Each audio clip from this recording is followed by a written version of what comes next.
Kita kenalan ya. Ini gara-gara Mas Kaisang ya. Terima Iya, kasih ya. Terima kasih. Iya. Kita jadi bisa belajar sejarah dari tempat Iya, dari tempat resepsinya. resepsinya Mas Kaisang ini. Betul.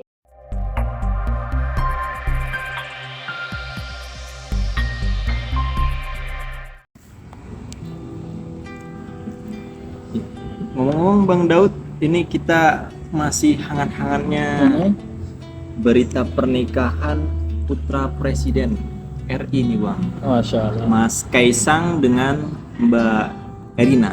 Oke. Nah, tempat pernikahannya ini ternyata itu di salah satu tempat bersejarah di Kota Solo, Bang. Nah, sebelum kita ngomongin itu, Bang, Ya. BTW Bang Daud diundang. Alhamdulillah. Alhamdulillah. Ya? Enggak. Oh, enggak. Ya. Tetap kita doakan. Oke. Ya, mudah-mudahan sakinah, mawadah, warohmah. Amin. Samawa. Amin. Insya Allah ya, Bang ya. Amin. Kalau Bang Daud sudah? Alhamdulillah. Alhamdulillah. Mau lagi, Bang? Jangan. Oh, jangan. Jangan orang rumah nih. Ya. Bahaya. Bahaya. Mas Kirom kapan? Ya, mohon doanya aja. Bang Amin. Daud. Ya, kita doakan teman-teman ya. Semoga Mas Kirom segera apa? Segera menikah. Amin. Amin. Amin. Oke, terus. Nah, ternyata Bang Daud, tempat pernikahannya Mas Kaisang ini itu di Puri Mangkunagaran. Ya, Pura Mangkunagaran. Pura Mangkunagaran. Nah, ini mengandung nilai sejarah yang luar biasa. Ini menurut Bang Daud gimana? Pura Mangkunagaran ini? Ya, ini menarik sekali ya pertanyaan Mas Kirom ya. Jadi memang Pura Mangkunagaran ya di Solo ya teman-teman ya. Ternyata setelah kita baca-baca ya Mas Kirom ya, kita lihat referensi ya berdasarkan data yang akurat. Betul. Ternyata di sana itu dulunya istananya Pangeran Sambernyawa, Mangpura. Namanya Raden Mas Said. Raden Mas Said. Ya. Itu pendirinya ya. Ya, pendiri Pura Mangkunagaran itu. Iya, betul sekali. Itu kurang lebih abad ke-17, Mas Kirom. Abad ke-17 Iya. atau 17 18 ya, Bang? 18 ya. 18. Kalau beliau Masehi. awal lahirnya 17 awal, tapi beliau masa hidupnya sampai meninggal maksud saya itu abad ke-18. Abad ke-18. Kalau abad 18 berarti 1000 berapa? 1700 Ah, ke atas ya. 1700 ke atas itu namanya abad Ke-18. ke-18 betul. Itu Raden Mas Said itu siapa sih, Bang Daud? Gimana biografinya? Iya. Jadi Raden Mas Said ini Mas Kirom ya sudah jadi Kita nama. mau kenalan dulu. Iya, kita kenalan ya. Ini gara-gara Mas Kaisang ya. Terima Iya, kasih ya. Terima kasih. Iya. Kita jadi bisa belajar sejarah dari tempat Iya, dari tempat resepsinya. Mas Kaisang ini. Betul. Jadi Raden Mas Said ini ya sudah jadi nama perguruan tinggi di sana. Oh, YIN Raden Mas Said. Mas Said Di- gitu. Jadi ternyata beliau ini tokoh Islam Mas Kiram. Ya, seorang pemimpin juga seorang muslim sejati. Beliau katakanlah yatim piatu ya. Masih kecil ditinggal oleh orang tuanya ya, diasingkan oleh pihak kolonial. Oke. Ya, waktu itu kan masih kolonialisme. Era-era penjajahan Belanda ya. Iya, betul sekali. Akhirnya beliau terinspirasi ya, nasionalismenya tumbuh. Mas Kiram. Wah, ini bertanya-tanya dalam hatinya kan, oh masa rakyat ini dijajah terus, kemudian juga hak-hak mereka dirampas gitu. Sehingga beliau dengan semangat keislaman tentunya, karena dalam Islam diajarkan nasionalisme, Oke. ya dalam bab jihad, ya kita boleh melawan ya ketidakadilan.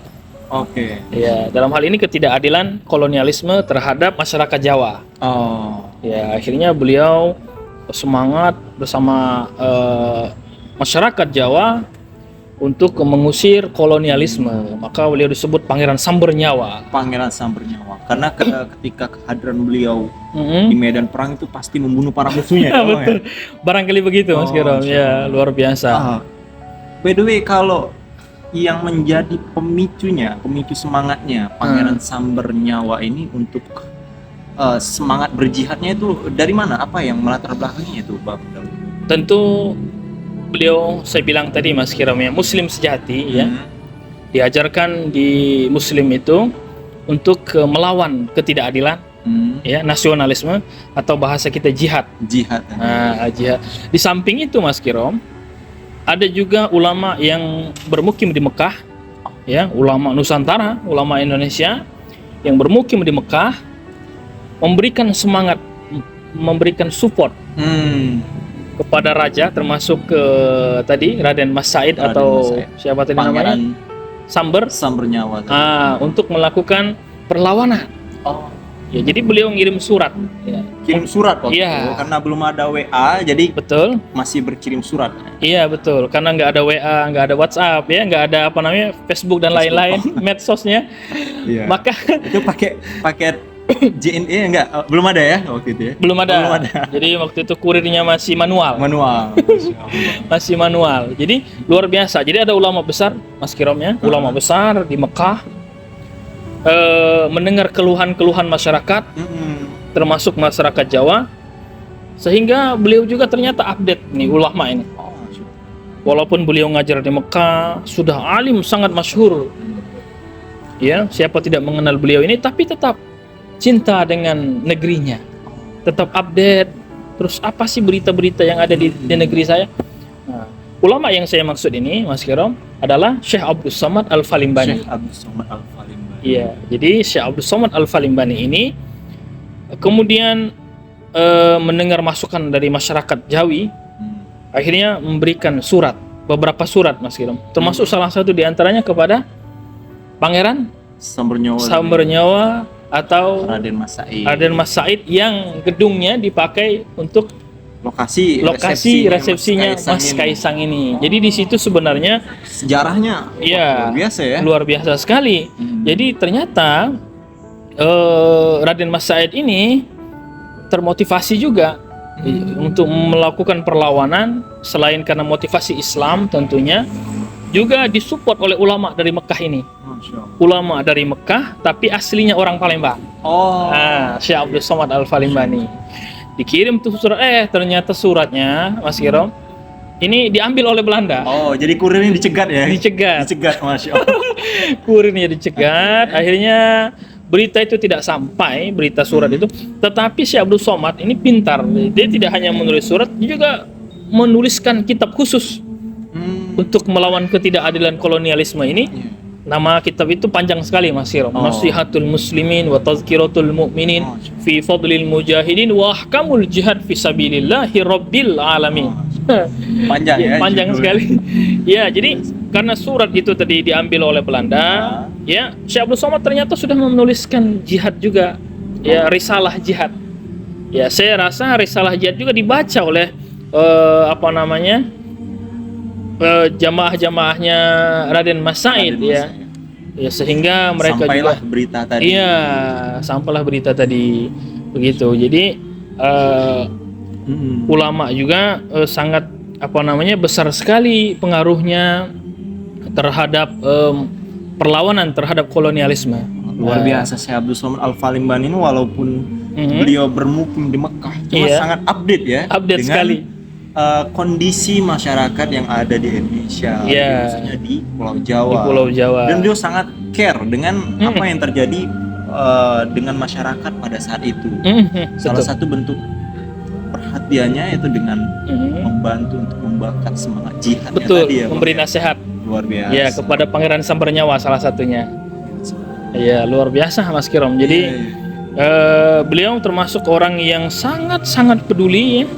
Walaupun punya kedudukan yang istimewa sebagai seorang ulama besar, ya kan? Mungkin gajinya kalau sekarang guru besar. Guru besar ya? Ya, mungkin PNS lah barangkali ya. Santai gitu kan, ulama besar, tapi beliau tetap peduli ya terhadap tanah leluhurnya di Nusantara. Bukan hanya di Jawa yang dikirim surat juga, santri-santrinya di Aceh pun begitu, Mas Kirom. Iya. Ini menarik banget ini, Bang. Kalau misalnya kita lagi berkunjung atau nanti di kesempatan yang akan datang kita lagi main ke Pura Mangkunegaran, kita bisa membahas dan mengulik lebih jauh lagi mengenai sejarah yang terjadi dalam proses pendirian Pura Mangkunegaran ini, ya, Bang, ya. Betul. Ya, jadi tadi sebagaimana yang saya sebut ya, Mas Kiram, yang ternyata pura itu dulunya pertama sekali diduduki oleh Raden Mas Said, ya kan. Di mana Raden Mas Said ini pernah dibakar semangatnya oleh orang Palembang yang ada di Mekah, Syekh Abdul Somad Al-Falimbani yang tadi yang saya bilang, ya kan. Jadi hubungan mereka walaupun berbeda pulau tetap bernapaskan disatukan oleh Islam. Iya, disatukan oleh Islam. Di samping itu memang ada kekerabatan, ya, orang Palembang dengan Mataram terutama itu memang dalam sejarahnya dekat sekali. Ada hubungan. Kalau ditarik ke belakang ada Sriwijaya, di sana Mataram kuno gitu. Di sana ada Mataram, di Palembang nanti ada muncul Kesultanan Palembang. Ya, jadi memang sudah erat. Bahkan di Yogyakarta itu, Mas Kirom, ada makam Datuk Palembang. Oh, siapa itu, Pak? Salah satu ulamanya Sultan di Mataram. Gitu, disebut Datuk Palembang gitu. Itu artinya masyarakat Palembang sudah lama ya berhubungan dengan sultan-sultan yang ada di Jawa, terutama Mataram. Apalagi Raden Fatah di atasnya. Ya, Raden Fatah memang lahirnya di Palembang gitu. Saya rasa Syekh Abdul Somad ini selain semangat jihad yang memang bernafaskan Islam, juga saya menduga nih Mas Kirom ya. Saya menduga Syekh Abdul Somad juga secara kekeluargaan masih ada hubungan dengan ulama-ulama yang ada di Mataram, terutama raja-raja Mataram, ya kan. Saya rasa ada hubungannya. Ya, gitu. Maka beliau juga memberanikan diri. Sebagai seorang ulama besar, beliau kirim surat. Di suratnya itu Mas Kirom isinya gimana itu? Ya, isi surat yang dikirim oleh Syekh Abdul Somad kepada Pangeran Sambernyawa. Ya. Yang tadi diabadikan dalam pura tadi. Isinya itu Syekh Abdul Somad pertama memuji Sultan-Sultan Mataram, yaitu Sultan Agung yang sudah mendirikan perang sabil atau nasionalisme, ya kan, mengusir penjajah Belanda.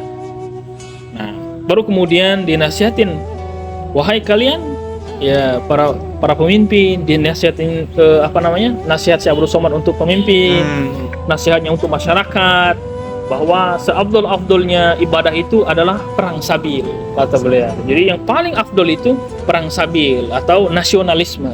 Iya, ya, melawan ketidakadilan, penjajahan, kolonialisme, itu ibadah yang paling utama. Maka seorang raja harus menfatwakan setelah sholat untuk mendirikan perang sabilillah sebagaimana dulu leluhur kalian, kata Syekh Abdul Somad, mengumandangkan jihad di tanah Mataram.